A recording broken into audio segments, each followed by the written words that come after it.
नमस्कार, मेरा नाम है डॉक्टर पुरु धवन और आज इस वीडियो में हम बात करने वाले हैं कि पार्किंसन डिजीज के अंदर कौन से फ्रूट्स फायदेमंद हो सकते हैं। पार्किंसन एक ऐसी बीमारी है, हम सब जानते हैं, ब्रेन के अंदर नुकसान हो रहा है, ब्रेन के सेल्स कम काम कर रहे हैं, ब्रेन से डोपामिन कम रिलीज हो रहा है और डोपामिन कम रिलीज होने की वजह से हमारा ब्रेन और हमारी मसल्स का जो कोऑर्डिनेशन होता है ना, वो खत्म हो जाता है और हमारे हाथ पैर कांपना शुरू कर जाते हैं। तो अक्सर पेशेंट आते हैं, डॉक्टर साहब पूछते हैं, डॉक्टर साहब बताओ कौन सा हम फ्रूट खाएं जिससे हम ठीक हो जाए। तो ये जो क्वेश्चन होता है ना, ये बड़ा ट्रिकी क्वेश्चन होता है।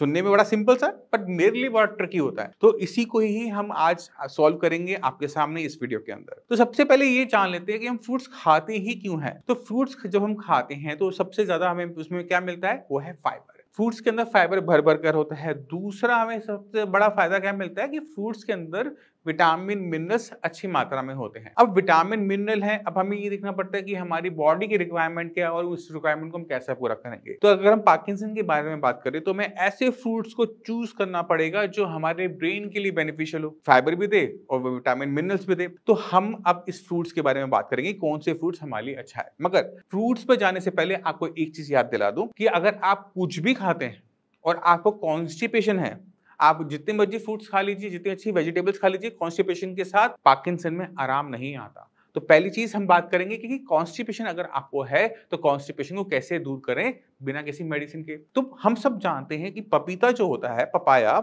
ये कॉन्स्टिपेशन को दूर करने के लिए एक बहुत अच्छी रेमेडी की तरह होता है। अक्सर लोग इसे सुबह दिन में खा लेते हैं, मगर जिनको कॉन्स्टिपेशन है, मैं एडवाइस करता हूँ कि अगर हम रात को उसे खाते हैं तो हमारे सुबह पेट साफ करने की जो हैबिट है या सुबह पेट साफ होने की जो संभावनाएं हैं वो अच्छी हो जाती है, क्योंकि पार्किंसन पेशेंट में कॉन्स्टिपेशन एक आम बात है। इसलिए पपीता खाना है रात को खाओ, खाना खाने के बाद, कि सुबह आपका पेट आराम से साफ हो जाए। अब जो बाकी फ्रूट्स हैं जिसका कॉन्स्टिपेशन से कोई लेना देना नहीं होता, उनको हम डिस्कस कर लेते हैं। तो मेरा जो पर्सनल फेवरेट है वो है एप्पल। एप्पल एक ऐसा फ्रूट है, जैसे हम सुनते भी आए हैं, an apple a day keeps the doctor away.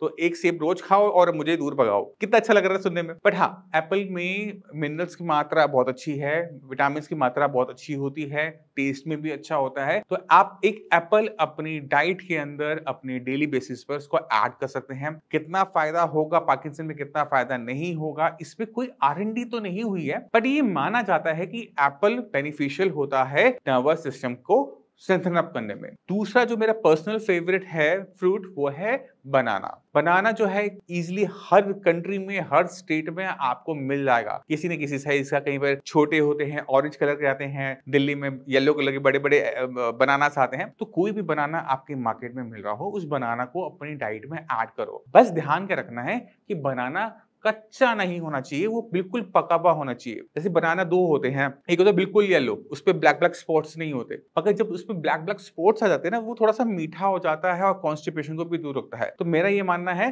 कि बनाना जब भी खाओ तो पूरा पका हुआ खाओ, क्योंकि उससे कॉन्स्टिपेशन नहीं होगी। अगर आप कच्चा बनाना खाओगे तो कॉन्स्टिपेशन होने की थोड़ी बहुत संभावना होती है। इसलिए जिनको कॉन्स्टिपेशन है वो बनाना हरे से, जो कच्चा पक्का सा होता है, उसको अवॉइड करें और पूरा पका हुआ बनाना लें।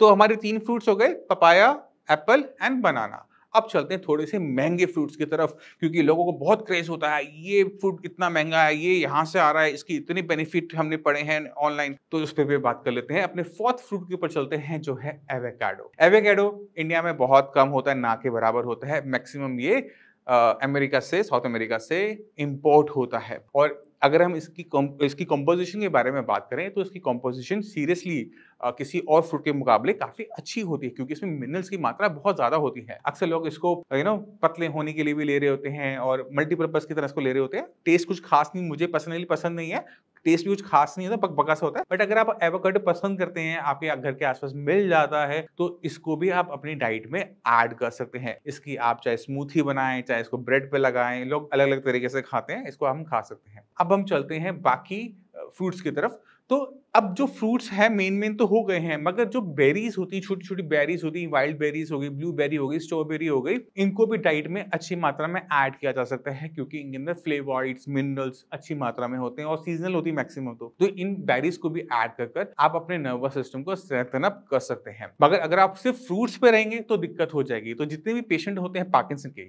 आप पार्किंसन के पेशेंट छोड़ो, जितने भी इंसान हैं, सबको अपना खाना बैलेंस रखना चाहिए। कोई एक चीज बार बार नहीं खानी चाहिए। मान लो मुझे एप्पल पसंद है, मैं सिर्फ फ्रूट्स में एप्पल खाता हूँ, सुबह भी खा लेता हूँ, रात को भी खा लेता हूँ, पेट में एप्पल से भर लेता हूँ। तो ऐसे में क्या होगा कि एप्पल के अंदर जो चीजें ज्यादा हैं वो तो ज्यादा हो गई, जो एप्पल में चीजें कम है वो कम हो गई, जो चीजें नहीं है उसकी डेफिशिएंसी बॉडी में हो जाएगी। तो इसलिए कोई भी फ्रूट रोज नहीं खाना चाहिए, उसे बदल बदल के खाओ। कोई भी सब्जी रोज नहीं खानी चाहिए, उसे बदल बदल के खाओ। या तो टिंडा खाया अच्छी बात है, बट उसके बाद मशरूम्स हैं, हमारी दालें हैं, बदल बदल के उसको डाइट में रखो। आप कोशिश करो कोई भी एक चीज जो हम खाने में खा रहे हैं वो हफ्ते में एक बार से ज्यादा रिपीट ना लगे, यानी हम महीने में उस चीज को हम 4 बार खा सकते हैं बस। क्योंकि अगर हम एक ही टाइप की डाइट इनटेक करते रहते हैं तो उसके साइड इफेक्ट्स हमें देखने को मिलते हैं और वो डाइट बैलेंस डाइट नहीं होती। हमारे खाने के अंदर प्रोटीन भी होना चाहिए, कार्बोहाइड्रेट भी हो, फैट्स भी हो, मिनरल्स भी हो, क्योंकि बॉडी को रिक्वायरमेंट है। हमें क्या अच्छा लगता है, हमें क्या बुरा लगता है, कोई मायने नहीं रखता।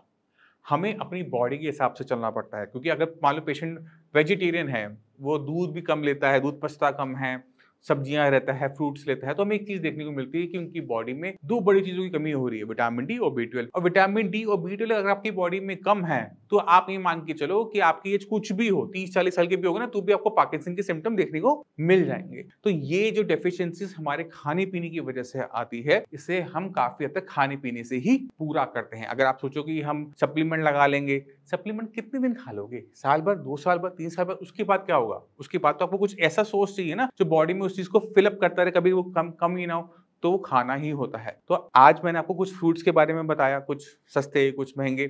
इनको आप समझिएगा, अंडरस्टैंड की कोशिश कीजिएगा और इसे अपने डाइट में ऐड कीजिएगा, मगर अपना खाना हर कीमत पे बैलेंस डाइट पे ही रखना है। ऐसा नहीं करना आपने सिर्फ सैलेड एंड फ्रूट्स खाना शुरू कर दिए और सोचा कि इससे मुझे बेनिफिट हो जाएगा। नहीं, ये फ्रूट्स अच्छे हैं, बट तब अच्छे हैं जब आपका खाना बैलेंस्ड है।